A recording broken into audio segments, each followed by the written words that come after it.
Hai, gue Dandi. Jadi di sini gue mau bagian pengalaman gue sewaktu mendaki ke Gunung Lawu via Cemoro Kandang. Gue sama teman-teman gue, Ricky, Bogeng, Rudit, Wewe, sama Pak Norman. Kejadian ini gue alamin di malam sebelum tahun baru 2016. Jadi tepatnya tanggal 31 Desember 2015. Kita semua ini asli dari kota Madiun. Jadi pada suatu hari, gue sama teman-teman gue lagi nongkrong-nongkrong nih di sebuah warung. Si Wewe buka pembicaraan. Dan, ke puncak nggak? Kemana mas? Gunung Lawu. Anak-anak ajakin. Ayo ngerayain tahun baru di Gunung Lawu. Kapan mas? Malam tahun baru berangkat. Oke mas, siap. Aku ya pengen balik puncak sana lagi. Soalnya bulan lalu aku gagal sampai puncak. Iya, jadi gue pernah ke Lawu sebelumnya dan gue gagal sampai di puncak karena temen gue ada yang kena hipotermia.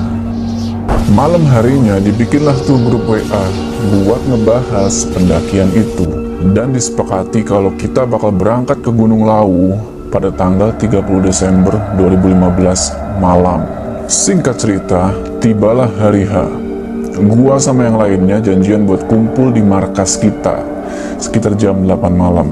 Pas gua sampai, ternyata udah pada kumpul semua tuh. Pak Norman sama yang lainnya udah pada bawa carrier masing-masing. Kira-kira jam 8:15 berangkatlah kita ke Gunung Lawu, dan di tengah perjalanan kita sempat mampir sebentar di sebuah minimarket buat nambah-nambah logistik. Setelah kita menempuh perjalanan jauh, sampailah kita di base camp Cemoro Kandang. Di base camp kita istirahat dulu di salah satu warung yang ada di sana. Makan mie rebus sama ngerokok-ngerokok lah sebelum mendaki. Waktu itu udah jam 11 malam. Kita terus ngurus simaksi dan segala macamnya. Setelah itu kita berdoa dan sekitar jam 11:15 kita mulailah pendakian menuju ke pos 1. Baru jalan sekitar 200 meteran, temen gua yang sebut aja namanya Ricky nyeletuk. Jadi si Ricky ini orangnya emang suka ngelucu dan rada banyak ngomong. Dia bilang, "Lah, jalan kayak gini aja kok berat." Spontan kita semua langsung ngelirik ke arah Ricky, dan Pak Norman bilang ke dia, "Hus, ngawur mulutmu." Pak Norman ini bisa dibilang dia lumayan berpengalaman lah dalam hal pendakian, dan dia adalah senior pecinta alam. Gak lama setelah Ricky ngomong kayak gitu, dia kesandung, terus jatuh. Wewe nyeletuk, "Syukurin, kualat kan?" Nah, dari sini semuanya berubah. Ricky yang tadinya banyak ngomong, sekarang jadi diem dan milih buat di paling belakang, jadi sweeper. Teman-teman yang lain ada bingung tuh, kok si Ricky tiba-tiba begini? Tapi kita positive thinking, mungkin dia kapok. Lanjut jalan lagi, beberapa meter kemudian, Pak Norman yang waktu itu jadi leader ngomong, "Astagfirullahaladzim." Ngomongnya pakai suara pelan. Gua yang emang persis di belakangnya Pak Norman denger.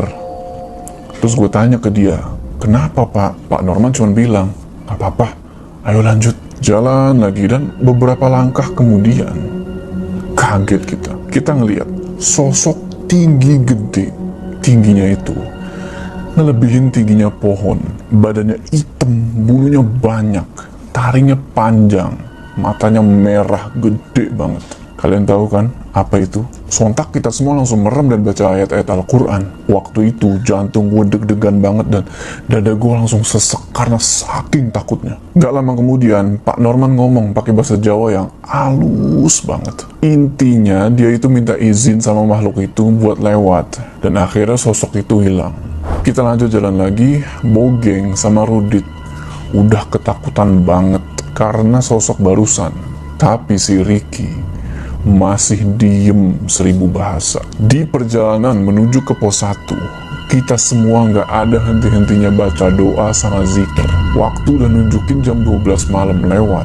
Kira-kira 50 meter sebelum pos 1, kita baru ngeliat pendaki. Sebelumnya kita nggak ngeliat pendaki sama sekali. Ada satu orang pendaki yang lagi istirahat di pos itu. Akhirnya kita juga istirahat di situ. Tapi anehnya, pendaki itu bilang, "Wah, rombongan yang lain mana mas?" Kagetlah kita semua.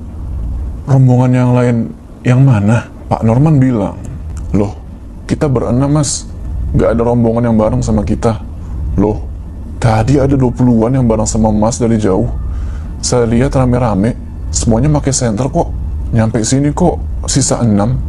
Makanya saya tanya." "Oh, iya mas, mereka udah pulang.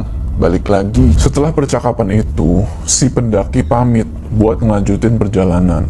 Gua sama Bogeng langsung ngedrop ngedenger apa yang tadi dibilang sama si pendaki. Tapi si Wewe masih santai-santai aja. Si Wewe ini emang dia rada berani orangnya. Di sini Rudit langsung rebahan sampai dia ketiduran. Ricky masih diem, nggak mau ngobrol. Akhirnya gua ajak ngomong lah dia. Nih, rokok dulu. Ricky langsung natap gua dan dia bilang, nggak ada suaranya. Gue jawab lah, yo wis, jangan diem aja, ngerasa berdosa ya. Dia diem aja tuh. Kita istirahat di pos 1 selama kurang lebih 15 menit sambil ngerokok-ngerokok. Pak Norman lagi nyanyi-nyanyi, Rudit ketiduran. Ricky posisinya itu kurang lebih 5 meteran dari gua. Waktu itu dia cuma duduk aja sambil ngeliatin tanah, bengong. Singkat cerita, setelah istirahat kita lanjut jalan ke pos 2. Sepanjang perjalanan ke pos 2, ada beberapa hal ganjil yang kita alamin.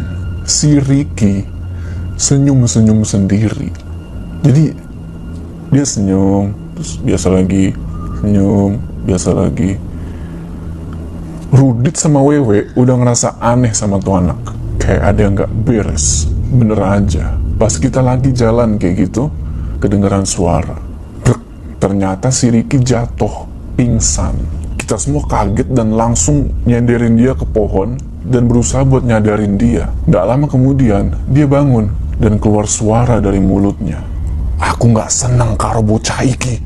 Wah, Ricky kesurupan. Gua, Bogeng sama Rudit udah pucat di situ. Wewe langsung baca-baca doa dan berusaha buat komunikasi sama makhluk yang ada di dalam tubuhnya si Ricky. Sosok itu bilang, kalau kalian mau menikmati tempat ini, jangan sekali-sekali ceroboh dalam melakukan pendakian.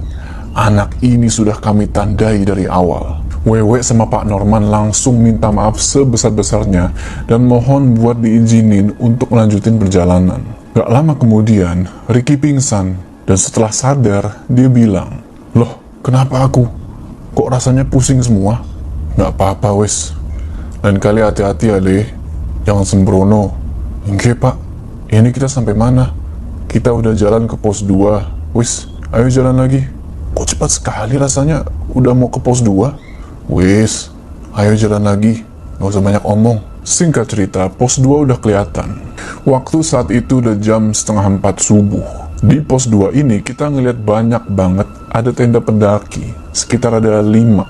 Tapi tenda-tenda itu kayak tenda yang udah lama. Warnanya tuh udah pudar dan sampai ke merek-mereknya tuh pudar. Jadi kita nggak bisa tahu nih tenda merek apaan. Dan pas kita ngelewatin tenda-tenda itu, Ricky ngeliat kalau ada sosok yang lagi tidur di dalamnya. Kayak sosok wanita pendaki yang kakinya itu ngejulur keluar tenda. Tapi baunya itu kok busuk banget. Sampai-sampai mata gue tuh berair karena bau itu. Pas kita senterin itu kaki, gua sama yang lainnya kaget. Pas dilihat ternyata kaki itu misah dari tubuh wanita pendaki itu. Wah, gua, Rudit, Ricky sama Bogeng langsung lari sekenceng-kencengnya ke arah naik. Wewe sama Pak Norman masih jalan santai, tapi mereka nggak mau ngelihat ke arah tenda-tenda itu. Mereka istighfar terus sambil doa. Dalam hati gue bilang, apaan itu tadi? Kenapa ini? Kita lanjut jalan-jalan sampai di pos 3 itu. Udah jam 5:30 pagi di tanggal 31. Kita ketemu lagi nih sama pendaki yang waktu itu di pos 1. Ingat kan? Nah, pendaki ini ngenalin diri dengan nama Mas Bagus. Dia adalah pendaki dari Situbondo. Dan dia itu lagi solo hiking atau mendaki sendirian. Dan dilihat dari perawakannya, dia kayaknya udah lumayan berpengalaman dalam hal pendakian. Banyak banget emblem pendakian yang nempel di carrier sama di jaketnya. Di situ Mas Bagus bilang, "Mas, maaf ya. Tadi saya kira sampean rame. Ternyata emang bener. Kalian cuma berenam." Belum sempet kita jawab, Mas Bagus terus ngelanjutin omongannya. "Tadi saya ngeliat gerombolan pendaki sekitar 12 orang lagi ngedirin tenda di pos 2 pas saya lagi istirahat di situ. Saya mikir, loh, ini kan teman-temannya mas-mas yang dari Madiun tadi. Lewat mana mereka? Kok mas-mas yang dari Madiun tadi nggak nyalip saya?" Mas Bagus baru sadar di situ kalau sosok-sosok itu bukan orang. Ngelihat kejadian itu, Mas Bagus langsung lanjutin perjalanan ke pos 3 dan ketemulah sama kita-kita. Ngedengar cerita Mas Bagus, kita semua cuma bisa pasrah dan doa. Berarti bener yang kita lihat di pos 2 itu bukan manusia. Dan juga tenda kumuh, kotor, dan bau busuk itu adalah tenda jadi-jadian. Di situ Pak Norman bilang, "Ayo semuanya buat lingkaran. Mas Bagus juga ikut ya. Kita doakan mereka semua. Kita bacakan Al-Fatihah 5 kali buat mereka semua." Dan kita buatlah lingkaran. Waktu dan nunjukin jam setengah 7 pagi. Akhirnya Mas Bagus gabung sama kita-kita dan ngelanjutin perjalanan sampai akhirnya tiba di pos 5 sekitar jam 10 pagi. Sepanjang perjalanan kita bersyukur karena udah nggak terjadi apa-apa lagi. Semuanya udah aman dan lancar. Dari pos 4 ke pos 5, kita juga berpapasan sama banyak pendaki, gak kayak semalam. Pak Norman sama Mas Bagus ngasih tahu kita tempat-tempat mana aja yang gak boleh buat ngecamp. Tapi karena emang kita ketemu banyak banget pendaki ya, kita have fun aja. Di pos 5, kita istirahat lumayan lama dan mutusin buat bangun tenda di situ. Setelah tenda jadi, kita ngopi-ngopi, masak-masak, dan ngerokok-ngerokok santai. Kita bangun 2 tenda. Satu tenda isinya gua, Bogeng, sama Rudit. Tenda satunya lagi ada Pak Norman, Ricky, sama Wewe. Pak Rudit, Norman, sama Wewe masih ngobrol-ngobrol sambil nyapa pendaki-pendaki yang lewat. Sedangkan gua, Bogeng, sama Ricky tidur duluan karena capek. Beberapa jam kita tidur, sekitar jam 2 siang, kita langsung beresin tenda dan ngebersihin sampah-sampah. Lanjut perjalanan, sampailah kita di warungnya Mbok Iem. Warung legendaris. Para pendaki pasti tahu. Gue ketemu sama Mbok Iem dan sempat foto-foto di sekitaran warung. Setelah puas foto-foto, jalanlah kita sampai ke puncak Lawu, Hargo Dumilah. Sampai puncak itu kalau nggak salah udah sore, sekitar jam 5. Kita terus nyari tanah yang lumayan landai buat bangun tenda dan bermalam di situ. Malam harinya kita ngobrol-ngobrol, sharing-sharing sama Mas Bagus. Pengalaman-pengalaman apa aja pas dia mendaki. Kita udah lupain tuh hal-hal ganjil yang semalam. Singkat cerita, malam harinya pas kita semua udah tidur, sekitar jam 3 subuh di tanggal 1 setelah malam tahun baru itu, tiba-tiba ada yang buka tenda kita. Dan yang buka tenda itu bilang, "Mas, saya turun duluan ya. Terima kasih sudah ditemani mendaki. Semoga kita bertemu lagi. Sukses dan hati-hati kalau turun. Assalamualaikum." Ternyata itu adalah Mas Bagus. Dia mau pamit turun duluan. Gua sama teman-teman yang lain juga ngucapin terima kasih sama beliau karena udah sharing-sharing sama kita. Rudit bilang, "Ya hati-hati Mas Bagus." Waalaikumsalam. Setelah itu, kita lanjut tidur lagi. Tapi, cerita belum selesai sampai di sini. Kalian pikir semuanya udah aman? Tunggu pas kita turun. Bangun-bangun ternyata udah jam setengah 8 pagi. Pendakian kita anggap sukses meskipun harus ketemu demit di malam sebelumnya pas kita naik. Kita langsung beres-beres tenda, bersihin sampah, dan setelah itu turun gunung. Kita turun dari puncak dan sampai di pos 5 sekitar jam 11 siang. Gua rada mikir di situ. Kemarin naik berasa cepet. Kok sekarang turun agak sedikit lari? Jadi lama. Gua masih berusaha buat positive thinking. Mungkin kemarin pas gua naik, gua terlalu bersemangat. Kita terus turun sampai di pos 4. Nah, pas di pos 4 ini, Ricky kakinya kram dan kepleset jatuh ke arah jurang. Sontak kita semua langsung sigap nolongin dia. Ricky nangis di situ karena kakinya keseleo dan betisnya bengkak. Rudit langsung turun tangan. Rudit ini adalah anak lulusan S1 keperawatan dan dia juga bertugas di salah satu puskesmas di kota Madiun. Karena kejadian Ricky kepleset ini, kita mesti molor di tempat itu selama kurang lebih 2 jam. Dan gua nggak tega juga ngeliat Ricky yang kesakitan. Waktu udah jam 2 siang. Dan posisi kita masih di pos 4. Karena nggak mau berlama-lama lagi, Pak Norman langsung ngajak kita semua buat lanjut turun. Walaupun udah nggak mungkin kita bisa sampai base camp sebelum maghrib. Akhirnya kita semua turun pelan-pelan. Sambil sesekali bantuin Ricky kalau ngelewatin jalanan yang terjal. Di sini, kita semua udah mulai ngerasain hawa yang aneh lagi. Waktu itu udah jam 4 sore. Tapi kita belum juga sampai di pos 3. Tiba-tiba gua ngedenger suara gamelan Jawa diiringi sinden yang lembut banget. Sindennya itu menggunakan tembang macapat. Gua langsung diem dan berusaha buat nyuekin hal itu. Ternyata Bogeng juga denger suara itu, tapi Pak Norman sama Wewe masih santai-santai aja. Bogeng terus nyolek gua dan bilang, "Dan, denger nggak? Itu suara apa ya? Aku takut." Wes menengok, nggak usah didengerin. Lanjut jalan. Nggak terasa, udah jam 5 sore, kita belum juga sampai di pos 3. Dalam hati gue bilang, ada apa ini? Kok lama banget nggak sampai-sampai? Nggak disangka-sangka, Pak Norman juga bilang, Allahu Akbar. Ada apa ini? Apa salah kami? Di situ gue udah mulai merinding. Suara gamelan masih kedengeran. Semakin turun, semakin jelas suara gamelan itu, dan semakin jelas pula suara sindennya. Seolah-olah di bawah itu lagi rame, ada hajatan. Gue udah capek dan gak kuat, sembari ngerangkul Ricky yang susah jalan. Sampai akhirnya maghrib tiba, kita masih di jalur menuju ke pos 3. Dan juga, yang anehnya, kita nggak ketemu pendaki satupun. Sekitar jam 7-an baru kita ngelihat pos 3, dan disitu gue kaget bukan main. Banyak banget sampah dan bekas rokok. Ya otomatis kita nggak bisa bangun tenda di situ karena sampahnya banyak banget. Terpaksa kita harus ngelanjutin perjalanan ngelewatin pos 3 itu. Pas kita ngelewatin pos 3, tiba-tiba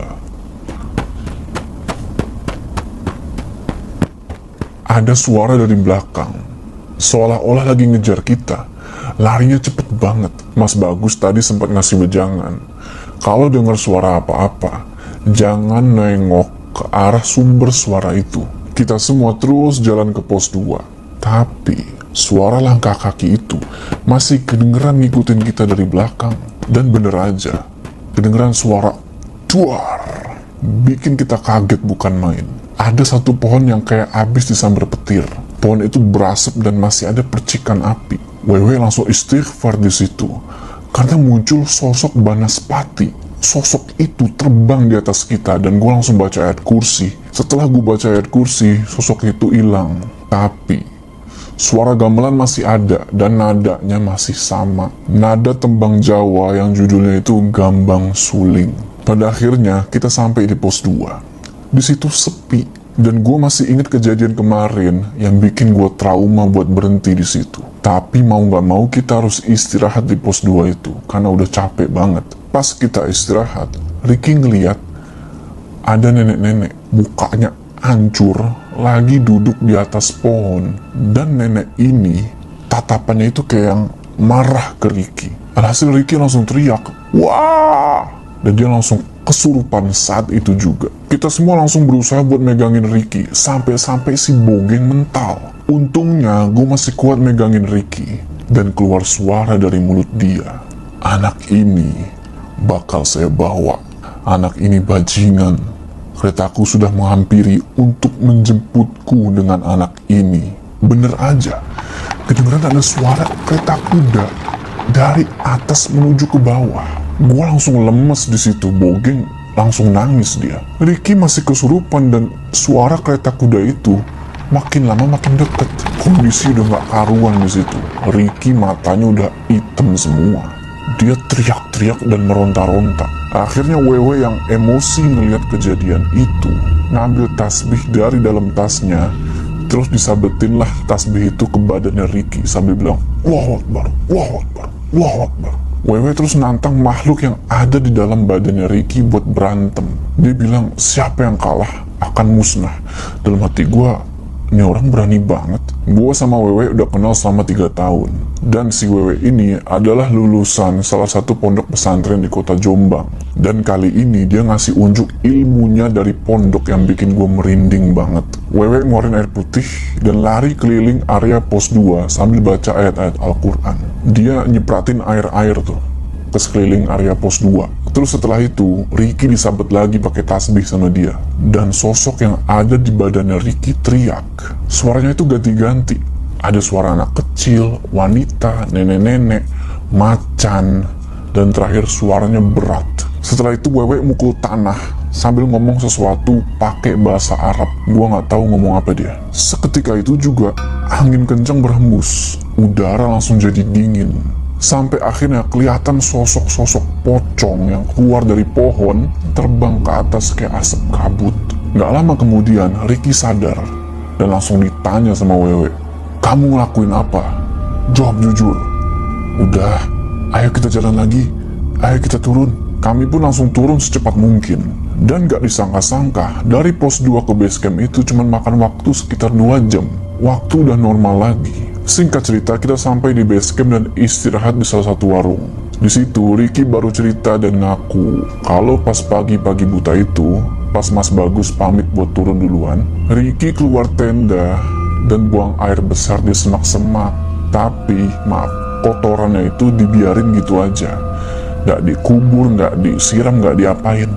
Udah dibiarin gitu aja. Langsung ditinggal udah kayak binatang. Ngedenger kayak gitu, kita semua langsung emosi sama dia. Wewe bilang ke dia, "Kalau gak ada saya tadi, kamu udah mati leh, dibawa penunggu dari atas." Ricky ya langsung menyesal dia di situ. Akhirnya waktu udah nunjukin jam 10 malam dan kita langsung jalan pulang ke rumah masing-masing.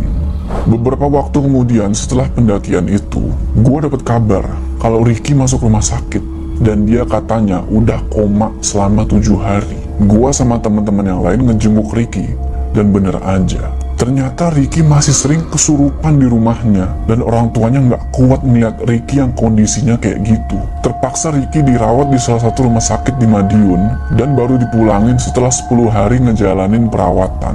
Setelah ngejalanin perawatan di rumah sakit, Wewe langsung ngajak Ricky buat ke Jombang, yaitu ke gurunya Wewe dulu, pas dulu dia masih mondok. Dan di situ Ricky diruqyah selama 2 hari, dan alhamdulillah dia udah sembuh total dan bebas dari gangguan-gangguan gaib.